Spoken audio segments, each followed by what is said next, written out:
Welcome to Shop Talk by Elevated Stylist with your hosts Sonia and Jody. We're here to bring you open and honest conversations, education, tools, and opportunities to learn and grow, featuring guests, coaches, experts, and thought leaders in the hair industry. Shop Talk is the junction of hair, business, and wellness, where we literally talk shop. Be sure to join us for new weekly episodes. Welcome to another episode of Shop Talk. I'm Jody. Sonia. And today we have a super dear friend of ours, Ryan Collins, joining us.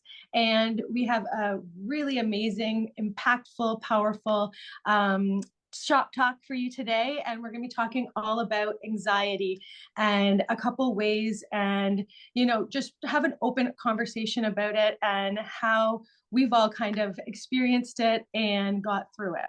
So thank you, Colin. Honestly, I've been called worse, so I'll take it. Thank you, Ryan, for joining us. This is going to be a real raw episode of Shop Talk, unedited. Yeah, absolutely. Thanks so much for having me again. Welcome, Ryan. Thank you so much. Yeah. Thank you. Thanks for having me again. I'm excited. I think last time around we spoke on Shop Talk season 1 was like, we're talking about social media, and it's funny how I think back to how passionate I was about social media and how I really, really, really wanted to push the message of you need to have a social media. And now I'm here talking about anxiety possibly caused by social media. So it's like a full 180.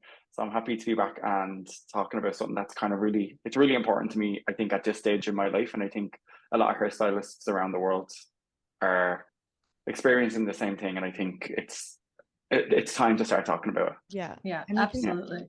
It's just something that I think that the pressure has been so high in the last few years because like we couldn't be in person and we forced ourselves to go online, and we got really kind of reconditioned to feel that we needed to connect constantly. Mm-hmm. And that was like what validated our existence. We're like, okay, I'm still here. Look at me. Like I'm still important. And like, I think that in the beginning it was great because we all needed it, but it transformed into something that became kind of, I would say, I'd like to use the word toxic. Yeah, absolutely. It's I don't know. I feel like it happened to me, and I'm sure, and I know that it's happened to you guys. And so let's just talk about it. Like, what did you experience? Well, I think honestly, social media is a small element to why I'm an anxious hairstylist. It definitely pushes towards like how I feel on a day-to-day basis in terms of like anxiety, stress, fear. And I think honestly, the biggest stress that comes from social media for me is the pressure to be on all the time, the pressure to be constantly making, new content, the pressure to constantly be on the new trends or look for good audio stuff. Like that's just like, that causes a lot of stress and anxiety. It's not, for me personally, it's not actually being on social media and, comparing yourself to other people or feeling down that your work isn't good or whatever. It's really just the stress that I feel of constantly needing to keep up with it. And I personally don't think that I even want to do it anymore. I'm just like, whatever, I don't care. Like, this is my work. I'm going to put 2 minutes into editing this reel, and I'm not going to start doing all these like dance trends or anything like that. And I think a lot of people don't actually understand that you don't have to be constantly on top of social media. You don't have to constantly be on, making reels, following the trends to be a successful hairstylist. Like once you have a good connection with your clients and once you're able to actually sit down and have a really good one-on-one conversation with each of your guests and they value your time and you value their time, then I think that's really the most important part of your career. It's not social media. It's not getting on top of the trends. It's not, making 1 million reels a week. It's really all about how you make those true real life connections. So I think people need to start prioritizing that before social media. And that's just like one small element of it, right? Like social media is one element, one tool that we have that we can use to just like showcase the work that we do. Cause I know that myself, I don't do as much social media as I used to for hair. And I still have people messaging me from pictures I posted 4 years ago and being like, hey, I want this haircut. Like, are you still doing this? And it's like, I think that we just need to change our mindset and our perspective about how we want to use social media. How do I want to use this so that it benefits me, not the other way around? Yeah, absolutely. I think it's a fantastic tool to use to, be successful in certain ways and, have an online portfolio and all that stuff. But I think once we just know that it's only a tool and it's not life, it's just a part of life and it's a part of your career, like it's maybe 10% of your talent, then the rest, I think the stress kind of like starts to fizzle away when you start to realize, okay, there's so many other areas of my career other than social media. And plus also there's things that you can focus on personally, like your mental health, your anxiety, all that stuff, without putting all your energy into social media constantly, because it's just going to completely drain you. It's a never ending battle as well. You're never ever going to be perfect on social media. You're never going to have like a million viral videos. It's just always going to be this constant like chase to upkeep. And honestly, it's going to ruin your mental health if you just constantly try be on top of it all the time. Yeah, if it's not bringing you joy, if you don't have fun doing it, if you don't look forward to doing it, then you're not aligned with what you're doing. That for me, that's what a big, huge thing that I've just realized is that like pointing to air bubbles and, you know, dancing around like a monkey is not for me. And I'm just over it. I'm over it. And, you know, I was pushing myself so hard to make these reels and to not be myself, to not show up authentically. And just recently I was like, I'm done. Like, I'm done with this. Like, I don't even want to put out information anymore because it doesn't feel real right now. So I'm taking a step back myself to just figure out what feels good to me, what brings me happiness, what brings me joy. These podcasts bring me joy and happiness, and that's why we continue to do them. When we go beyond social media, like anxiety behind the chair is like a real thing on a day-to-day basis. And I know you've experienced it. And I know a lot of other hairstylists experience it, like we see it all the time. But run us through like your experience and kind of your journey through it. Well, as I said, my anxiety predates like social media, predates like before I started to be a hairstylist. Like literally, if I can go all the way back maybe to like when I was in school, I remember I used to have this like really crippling anxiety that nobody liked me. And I always had this need for acceptance and validation. And I think that even goes further to when I was like childhood, but that's for another episode. But I feel like my anxiety comes from like when I was younger, and I kind of carried it in ways that I don't think I was aware of. Only honestly until maybe like 2 or 3 years ago, I started to fully have a grasp on some of the ways anxiety has been, you know, ruling my life or pushing me around or making me do things or making me not do things also. And I think when I realized that and I had that realization was like, oh, actually, yeah, like you hear buzzwords like anxiety, this, stress, this, all that, but like what actually is anxiety? So for me, what it is it's this constant, almost, I don't want to say fear, but it's just this constant like feeling of like, what's the worst case scenario? Like the worst case scenario is going to happen, or I'll like make myself believe that like something bad's going to happen constantly all the time. So it's almost like this alarm bell that goes off in your head 24/7. So you wake up, you're like, okay, something bad's going to happen. Okay, you know, I'm going to go to work. My client is going to come in. She'll want a full head of highlights and a money piece, and it's going to go wrong. She's probably not going to like it, and she's going to never come back. All that stuff. So it's like this constant running cycle in your head, and how it affects me behind the chair, or how it tries to affect me behind the chair, is I'll come into a consultation, and I'll get so worked up before it, and I'll get like really like oh my god, this is going to go like awful, and then I go into the consultation and I'll be speaking like a million miles an hour, and then it's just this awkward starting point for me and my client. So I'll come into the consultation, I'm like, hey, how are you? Yeah, I'm good. Yeah. And then it's just like awkward then, and then that just sends me. That's my anxiety on 110. Like I'm shaking, I'm freaking out, my hands are sweaty. I constantly actually have sweaty palms as a form of anxiety. Jody and Sonia, you know that. Yeah. Fun fact about me, my hands are always sweaty right now. But yeah, what it looks like is I could be having a consultation with my client and I'll be asking her XYZ, going through the process. And I'm already trying to think of the next thing to say, so there's no awkward silences.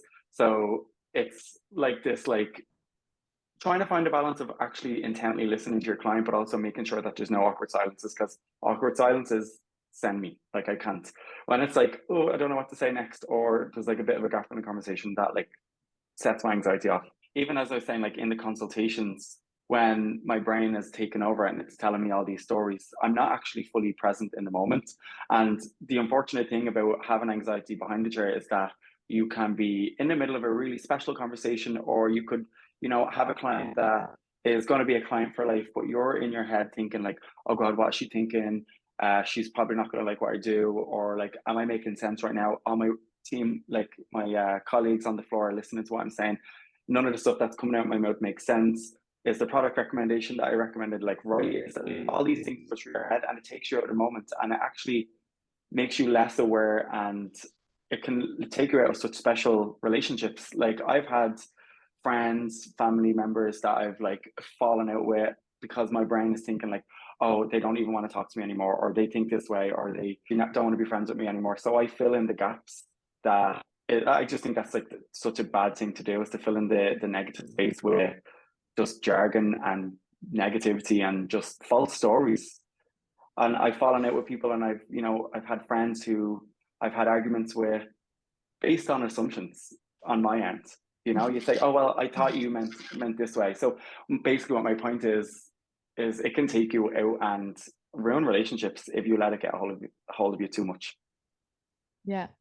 I remember when we were talking last week, you were mentioning like you've actually really become super aware of these things, and like it hasn't crippled you as much. You still have these, we were talking about these relapse moments where like you get back into it, but what are some of the things that has helped you become aware or see that this was actually something that you were doing? Because maybe some people just aren't aware, like they're not aware of that these are their patterns, and that they're not aware that this is actually anxiety that they're experiencing, that's pushing them to this. Maybe they're thinking this is just who I am. Yeah, the indicator I think for me was there'd be times where I would like make up, as I was saying, like these false narratives in your head. And there'd be times where I could physically feel myself getting worked up by a thought that's happening in my head. So I remember before I realized or fully kind of understood my anxiety, I looked into cognitive behavioral therapy, which was basically a form of therapy that changes the way your brain, not changes the way your brain thinks, but kind of creates this healthier thought process in your brain, so that when your behavior starts to obviously form, because like your thoughts go and affect your behavior, and then your behavior goes outward to your relationship. It basically, I realized that the arguments or the negativity that was spiraling in my head was affecting how I acted around people. So what was happening is, for example, kind of outside of the behind the chair situation, like I would have a conversation with my partner Robert, and we were just talking about whatever, and then my brain will start going like, oh, his tone of voice was a little weird, why did he say it that way?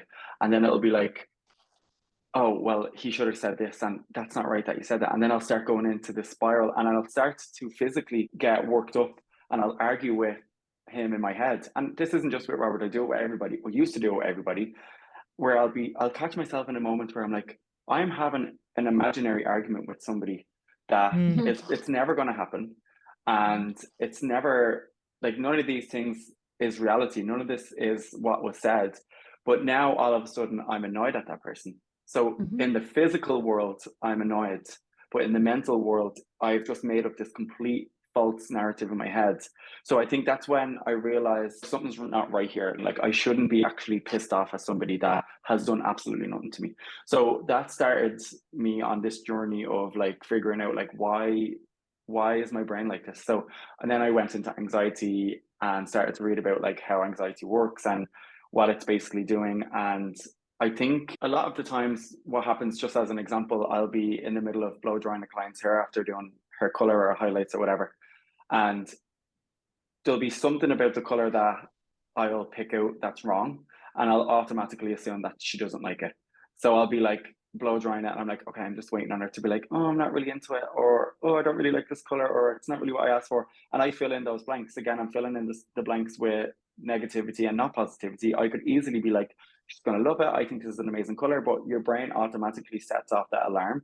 And I assume that they don't like their hair. And then literally 2 minutes later, I'm terrified to ask a question like, so what do you think? Like sometimes I actually avoid asking that question until like the very end, because I just don't want to hear the answer, because I'm assuming that they hate it. And I'm like, so what do you think? And then they're like, I love it. It's the best color I've ever had. Da da da. They just think it's like the best thing ever. And I'm like, where, like, how did I run away with that story in my head that she didn't like it when I could have just asked, you know what I mean? So I think behind the chair, that's when I started to realize, okay, this is not okay, and I need a healthier relationship with myself and my thoughts. I love I that think you said that. our imagination can run wild. And I think we forget that, like, as children, we have this like very robust imagination that is, coming up with all these kingdoms and this and that. And like we are able to use it in a positive way, in a creative way. But as we get older, we forget that we still have an imagination. Hmm. And what happens is that society, everything we're taking in, everything we're experiencing, everything we listen to, it's all being stored in our mind. And then our imagination kicks in and takes one of these stored thoughts and feelings, and then or like while you're experiencing something, it Hmm. kicks in and it's like, but what if this? And what about that? And what if we didn't this, or we should have done that? And it's just like it builds and stacks and all this sort of stuff.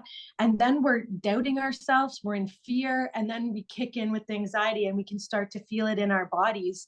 Like you Yeah. said, like we're feeling tight and tense and sweaty. And I think we forget that it is our imagination running wild, Hmm. and it's Yeah. literally making up things to protect us from any sort of negative feedback or any of Hmm. that, when really, that is life. Like negative, constructive, whatever way you want to look at it, it's something that happens. And I think if we're in the present moment and we can, like you said, be connecting with our client and really take in what they're saying, we can take constructive criticism without having this like big scene going on. Or maybe it's just that we're using our imagination for good and positive thoughts. Like you said, Yeah. like, she's gonna love it. This is such a great color. I'm so proud of myself. Like reinstilling this like more positive talk track instead of, oh my God, she's gonna hate it. Oh my God, I'm gonna have to redo the toner. Da, da, da, da, da.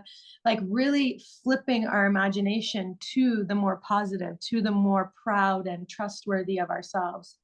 Yeah, and I it's all also think, about building that habit as well, like building the habit Mhm. of being able to catch yourself when you are having that spiral moment. And like it's not, like I always say, it's not about like punishing yourself when you do have that moment of Mhm. realization that you are, spiraling or you're thinking negative. It's all about being like, okay, got it, I hear you. I know you're trying to protect me right now, but this isn't where we're going to go with this. This Mhm. is, you need to flip the Yeah. narrative. And I think that's always going to happen. Like you're always the brain. So the brain's function is literally designed to keep us safe.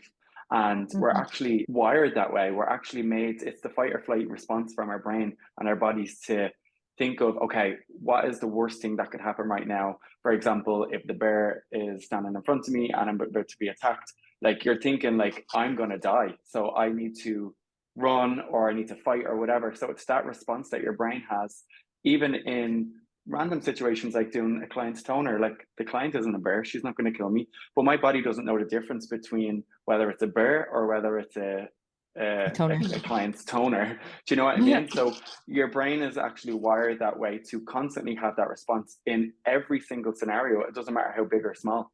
So when you experience anxiety, you don't actually, your brain actually doesn't differentiate whether you're being attacked by a bear or whether you're just terrified to get on the airplane or you're terrified to go to the airport. It doesn't know the difference. So it's all about kind of like just rewiring your brain and also having that relationship with the anxiety and be like, okay, it's good. Okay, hear you. I know you're there. You're trying to protect me right now, but we're going to move on to the next situation in a more positive light. And I think the more you do that, the more your brain starts to automatically have that response. Now, it's never going to like have it's never going to always be positive because as I said, we're not wired that way, but it's all about catching yourself when you're spiraling and getting yourself back on track.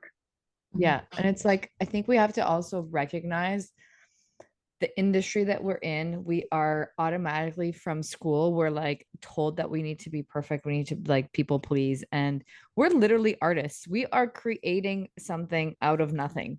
Literally, Mm-hmm. hair is an illusion. We are illusionists as hairstylists. We are creating this like magic of tones and shapes. And like we are human. There's going to be human error. And I think that if we can just be easy on ourselves in that element where it's like trying to be so perfect behind the chair, that will like you said, like changing the narrative to be like, I'm doing my best with what I've got, right? With Absolutely. what I'm learning, especially new talent stylists or emerging stylists where they feel that like super pressure to like be where the master stylists are because they're working next to them, to be like, I want to be like that. It's like, that's a great goal to have, but be like, I'm also here where I am. Yeah, Because the you're on thing your that own I journey. learned, you're on your own journey. The thing that I learned too with anxiety is like, you're here, but you're experiencing something that you want to be over there. So it's like your nervous system, your energy is pulling you because your attention is somewhere else, but your body is having this like response to the fact that it's not over there. So it's creating this like physical anxiety response to your system. Your nervous system is getting jacked because it's like, I want to be over there, but I'm over here. So it's Yeah. like that acceptance that we can have in our minds to be like, okay, I'm here where I am. Where's my body right now? And where am I? Where can I feel safe? And it's Yeah. creating that safety within yourself that you're like, I'm safe. I'm here. I'm only experiencing this. I think something that I heard a long time ago was, you are not an anxious person, or you are not your anxiety. You are just experiencing it. You're Yes. experiencing anxiety. You're like, we Hmm. cannot be anxiety, because the Mhm. more No, we tell exactly. ourselves that I'm anxious, I am anxiety, I am all of these things, the more you tell yourself, the brain's going to be like, yeah, you're anxious, you're an Hmm. anxiety Yeah, person. let's go. Let's go, Yeah. right? But it's Yeah. like, Yeah. okay, I'm just experiencing this situation and it's making me feel anxious. How can I change that? It's I like, think that was such a big realization for me, like maybe about a year and a half ago, where I was like spiraling a lot into anxiety and like really feeling it like bad. And I remember thinking to myself, this is going to be me for the rest of my life. I'm going to go crazy. Like I genuinely thought that because I was spiraling so much and that it was at a really bad, rough patch, that I thought I was going to be like this forever. And reality check, you are going to be like that forever. So that's not, and that's not a bad thing. Like you are going to be anxious forever and you are going to have it, but it's all about building a better relationship with your anxiety and realizing that you aren't a result of your anxiety. You're not, a bad person, or you're not a crazy person. You just are somebody that experiences this normal, very normal brain function that most people on the planet experience. Even animals experience it. So it's just how we are as humans. It's like, I don't know, it's like anything else, like dealing with a cold and flu 2 or 3 times a year. It's just something that ebbs and flows, and it happens. So we just have to learn to live with it and learn to sit with the experience and be able to self-soothe and just kind of give ourselves a break a little bit. Because I feel like as hairstylists, we are perfectionists as well. And I think that perfectionism bleeds into our personal life. Like we want, obviously, all of our clients to be happy. We want our consultations to go right. We want our, finances to be great. But reality is that's never going to be 100% all the time. And I think we are so good at telling other people, like, it doesn't have to be perfect, but we don't actually reassure ourselves that we don't Mhm. also have to be perfect. So the same goes for our anxiety. Like if, say, for example, in the next 2 weeks, I'm feeling great and I'm, on top of my anxiety, something will happen and, I'll be back down in the dumps again. But that's just the ebb and flow, and that's just the ebb and flow of it. mhm. um, and we just have to accept that and build blocks and have a better relationship with it. I love that. The ebbs and flows of anxiety. Yes. It's literally reality. It's like it comes, Yeah. it goes, it comes, it goes, it Yeah. Yeah, changes, it expands, it shifts, and you grow within it, right? Like every time that it ebbs and flows, you grow within it. Mhm. yeah, yeah. Every I time I'm down, I learn so much. Yeah. Oh, for Yeah. sure. About yourself. And I think like a mantra that I use that really helps me when I am stuck in my head or spiraling is that I cannot change the future, but I can enjoy the present. Because I Hmm. think we are always looking into the future or regretting the past. And it really kills our joy for right now because we're Yeah. so worried about what's going to happen or what we should have done that we can't say like I'm having a really great day and I'm with the people that I really care about, or I'm with this client that I have had for a long time and she makes me feel really special as a stylist and I am grateful for her. Like being able, or like I love my salon team. I love coming in here. I'm so grateful to have a space where I feel safe. Like being able to really feel gratitude in that moment when we are spiraling, because it Yeah. helps to shift perspective and to take us out of that worrying about the future or worrying about the past and all the should haves and what ifs and da da da da da. Because I was somebody who constantly had this like chick going on and up here. Like she was always just talking and talking and talking, and it could go on forever about everything. And now I barely hear her. And when I do, I'm like, hey, Yeah. you know, Yeah. I see you. Not today. yeah, not today, because we can waste our life. We can waste years of our life feeling this anxiousness and always worrying about what's happening next and how we can prevent it. That Yeah. we really miss a lot of big things in our life. And, we can't really relish in the time that we're in, Yeah. So Yeah. I always try and like, whenever I feel myself or catch myself, I always just say like, there's nothing I can change about the future. I just choose to enjoy the moment because it Absolutely. really centers us back. Yeah, absolutely. I think as well, like we stress, as I was saying, like we're such perfectionists as hairstylists, and like I was just bringing it back to the point of like when I'm blow drying my client's hair and I feel like she hates her hair, and I'm filling in those blanks. But sometimes what will happen is she actually will hate her hair, and sometimes clients will be like, you know what, I'm not feeling it. I really don't like this color. I don't like this toner. That's also a really big trigger for my anxiety personally, and I know it is for a lot of people. Let me rephrase. It was a trigger for me, but now I have a better relationship because, first of all, if a client doesn't like her toner, no big deal. It's a toner. If there's something wrong with the color and she doesn't like the placement of the highlights, literally no big deal. What I used to do is I used to stress so much about it, and I could feel myself, like literally I can feel the beads of sweat like pile up on my forehead. My hands are starting to get clammy. I'm starting to tense up. I'm getting awkward. I'm tripping over my words as soon as I am told that my client doesn't like her hair. And I would bring that home with me. Like I would take that literally from the salon to my personal life. Sleepless I'd be nights. freaking out. Sleepless nights, replying to DMs, like going back and forth with them on Instagram. But it's all about setting those firm boundaries with yourself and with your clients, but also setting the boundary of like, do I want this to bleed into my personal life? Is it that big of a deal that I have to now take this out on my partner or on my friends, or most importantly, take it out on yourself?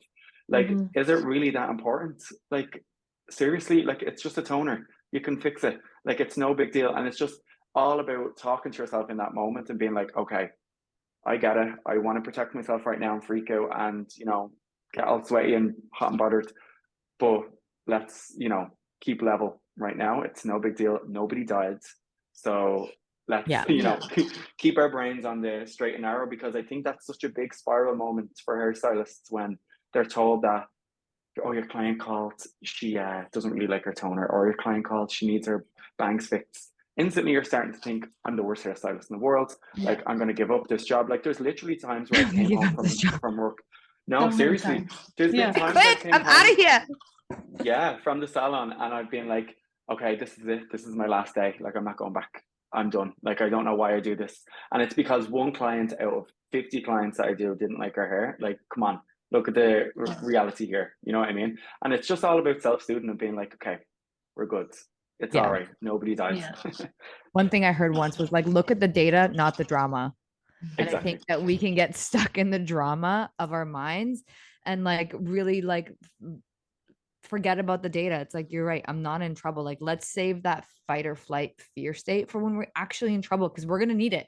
That's what it's designed. A reptilian brain is designed to protect us when we are in trouble, when we need to like save something or like, feel strong and powerful, not for when we're in like a normal state in a normal environment and we're like using that to protect ourselves. And to bring compassion into it, right? For the guest, to just be like, you know what, she's the one, or they're the one that has to walk around with this color or this cut.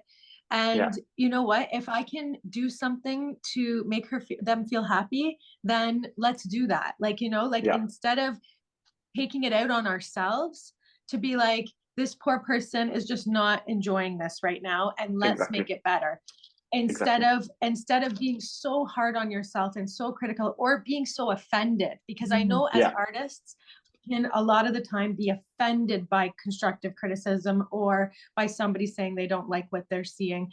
And a lot of the time we just kind of need to step back, sit down with them. Like, don't be over Yeah. them, sit down with them, go eye to eye, and just say, let's talk about it. I want to make you feel comfortable. I want you to make you feel, your best self. So how can we resolve this today? Yeah. Not to take it and make it a hard thing or feel like you're being,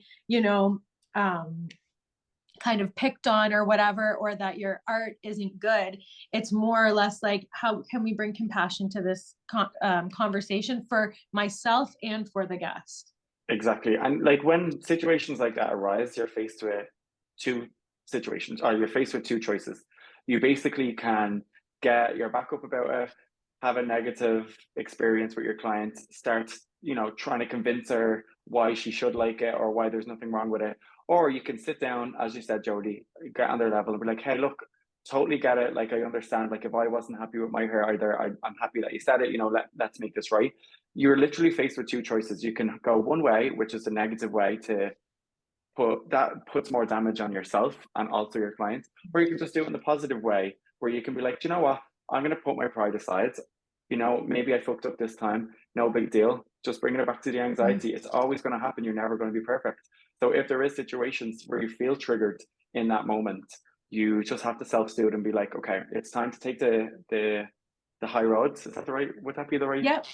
Yeah, That's a good it's term. it's time to take the high road and really just have a bit of compassion and be like, okay, I want to make this situation as positive as possible. And it's just all about having that conversation with yourself. Like, I remember I read this book before, and they said that there was a study done on 20 people. All of them were clinically socially awkward and socially anxious. Like really debilitating. Like, they barely left the house, they were terrified, like all that stuff. So they basically took 20 people, split them into two groups of 10, and they coached one group. They basically told both of them that they were going to do a public speaking, not a contest, but like they were going to do like a public speech. And anyone with anxiety, I think any human being in general, when they're told they're going to do a public speech, it does set off your nerves, right? But especially when you're clinically anxious, like you don't want to leave the house. So basically what they did was they told both groups that they were going to do a public speech, and then they coached one group of 10 and said, if you have a better conversation with yourself before you go on this stage. So they basically are talking about all the positive things that you can do, how you can rewire your brain. So they had this like whole coaching session before they went on. And then the other group, they just did nothing, just left them in a room and said, okay, you'll be on in like a half an hour. So what happened was they tested everyone's heart rates, and they tested their performance, and they tested their speech and how their vocals, how many times they said and like pauses and all that stuff. And the people who were coached before they went on the stage, I can't remember the exact percentages, but they said less ums, they overall performed better, their heart rate was lower, and they had a more positive experience afterwards. So it just goes to show that if you can literally just have that conversation with yourself before you go and, let's say, face a client that's not happy with their hair, or before you go and go into that 10-hour color correction and say, this is going to be perfect, this is going to go good, this is going to go my way. It's just to have that like self-soothing moment before you go into a typically situation that would typically make you anxious. Just having that conversation with yourself and rewiring your brain to say, this is going to actually be fine, I'll be good. No, what's the worst that can happen, really? You know what I mean? So no, that's in an ideal world. Like, if you were to have that conversation with yourself in every single scenario that would make you anxious, it would be great. But you're never going to remember to do that for everything. But it's just kind of having that tool. It's just all tools in your toolbox. Yeah, it's like waking up when you're leaving your house. The one thing I always say, I'm like, today's gonna be a great day. We're gonna do great things today. We're gonna make people happy. You're gonna make yourself happy. Things are gonna work out your way. And I truly believe it. I look at myself in the mirror and I'm like, you're amazing. You're doing great. Even though some days where you don't feel the best, you haven't seen sun in 28 days, like, it's fine. It's Yeah. it's not the end of the world. But if you can, self-talk is one of the most important like things that we can put our attention to and our focus to about how we speak to ourselves. how we speak to that inner little person that supports us, that suits us every day. And it's not going to be easy, and it's going to be tough to like actually recognize the shit you say to yourself. Like you're like, I can't believe it's scary. It's scary. You're like, I can't believe that I would tell myself that you're a shitty hairdresser. Like, what the fuck were you thinking when you did that? But it's like you wouldn't tell that to your apprentice. Yeah. No. Right. Or your child. Or your child. You wouldn't tell those things. So it's like, why do we put that onto ourselves? Because it's inside and nobody else can hear it. So it's like, that's it. Start to bring it out, start to change it. That's why I speak to myself out loud. Yeah. I'm like, you're going to do great today. You're going to be amazing. And then it starts to translate inside, because when you're inside your mind, your brain, your thoughts are jumping from like, it's like a ping pong table, literally back and forth, back and forth. And one thing attaches to another and it starts to build. So the more that we can create positive conversations, we're creating these new neural pathways in our mind. Just like you were saying, when you're in an anxious moment where you're like filling in the gaps with negativity, the more you fill the gaps with positivity, the more your brain's like, oh, okay, this is what we do. Actually, we don't do the negative, we do the positive. So literally we have the ability to rewire ourselves. We have the ability to rewire our anxiety. It's still going to happen, but we still have the ability to be like, make it less and less and less over time. If we're just consistent about it. That change, like honestly, that realization changed me. And I remember I came across this post online where it was like, here's the number one scientifically proven way to feel overall happier. And I went through the carousel and it was like, meditation, nope, which technically does make you feel happier, but this wasn't the number one. It was going through all the things like meditation, nope. It was like healthy eating, nope. Exercise, nope. And then the last one was positive self-talk. That was scientifically the number one thing that will boost your happiness. And I genuinely, that changed everything for me, because when I was having those spiral moments of anxiety, I was genuinely starting to believe, as I was saying, that I was like going crazy and that I was a horrible person, and that like, you know, you ruminate on all these like past experiences and you start to like build all these like negative thought patterns with yourself.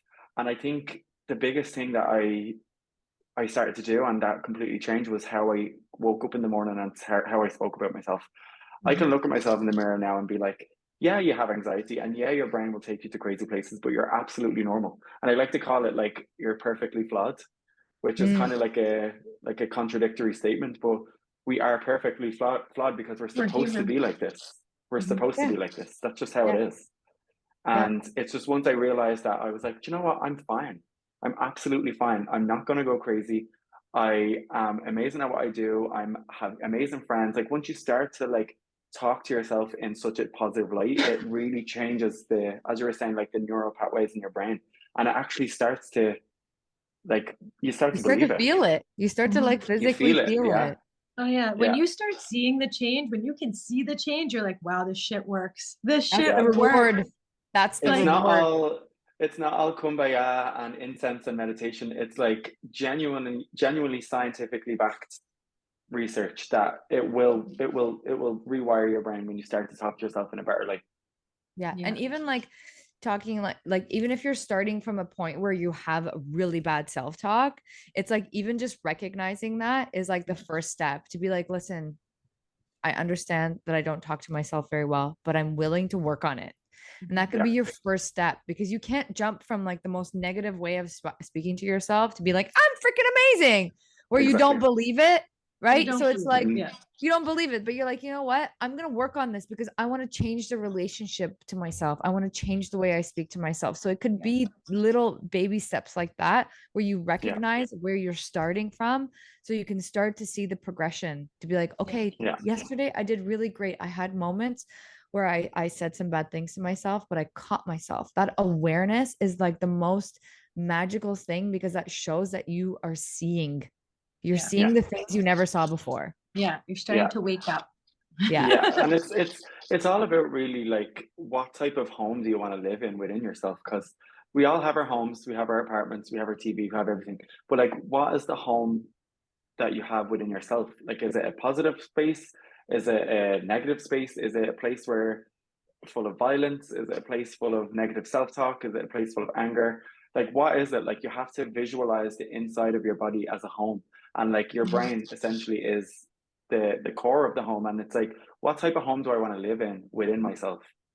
I want it to be a positive, happy place. So like, why wouldn't you want to live in a comfortable home, right? You want to live in a place where you can be happy to come home to yourself and be able to sit with yourself and be like, you know what, I got this, I'm good, I'm fine, I'm actually like a great person. When you can sit there and reassure yourself, like you would say that to your friends. You would never say half of the shit that you say about yourself to anyone else, unless you were a really nasty person. So why would you want to be a nasty person to yourself?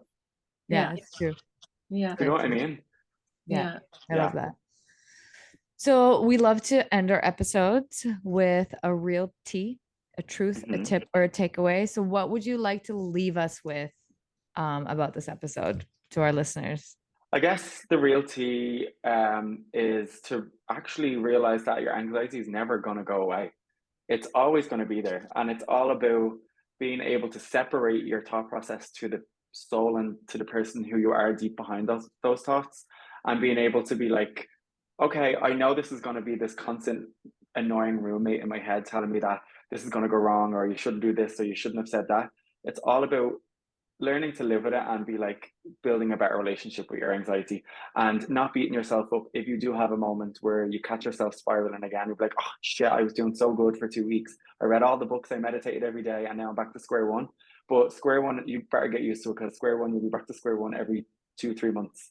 So you need to just get used to that and realize that your anxiety is always going to be there. There's no magic potion. There's no way you're going to be like, great, I have no anxiety anymore. The real power stands when you are able to sit in your anxiety and be like, okay, I have this, I've got it, I'll be okay. I love that. The real power is sitting in it. So true. Yeah. Very true. Yeah. And also as well, one more real tip is that you're not your thoughts. That was one thing actually that really changed me, is that you're not your thoughts. You are not, you're experiencing the thoughts.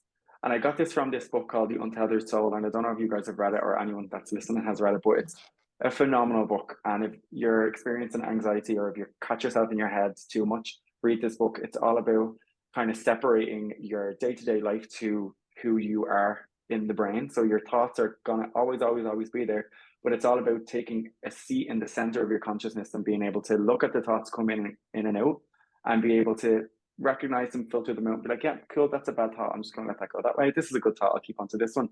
It's all about just watching them go as they go through your day, and not getting attached to the thoughts, because then bottom line is you're not the thoughts. You're someone who experiences the thoughts, but the brain is what makes them up. So the soul is separate from the brain. So you should read it. It's really good.